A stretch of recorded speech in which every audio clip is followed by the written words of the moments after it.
கிருஷ்ணாபுரியில் ராஜு நண்பர்களோடு மகிழ்ச்சியாக விளையாடிக் கொண்டிருந்தான்.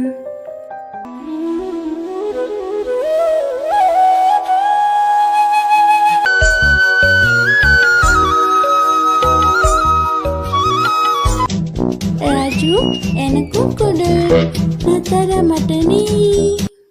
ராஜு, இருட்டாக போகுது, சீக்கிரம் வீட்டுக்கு போகணும். அம்மா, நான் வந்துட்டேன், வீட்டுக்கு போகலாம். ராஜு, பொறுமையா வா.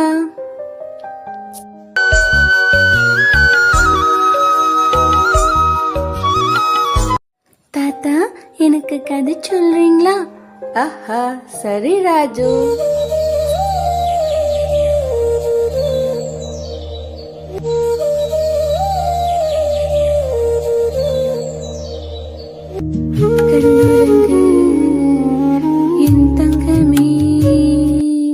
ஏதோ ஒரு சத்தம் கேட்டு எழுந்த ராஜு இருட்ட பார்த்து ரொம்ப பயந்தான். அம்மாவை தேடினான். அம்மா, நீங்க எங்க இருக்கீங்க? எனக்கு ரொம்ப பயமா இருக்கு.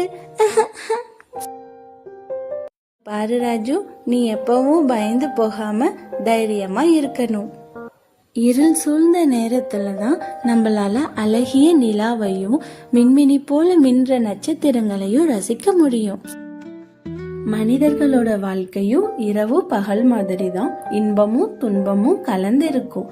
நாம தான் மகிழ்ச்சியான விஷயங்களை ரசிக்க கத்துக்கணும். அம்மா, எனக்கு நல்லா புரிஞ்சுது. நம்ம எப்பவும் மகிழ்ச்சியா இருக்கணும்.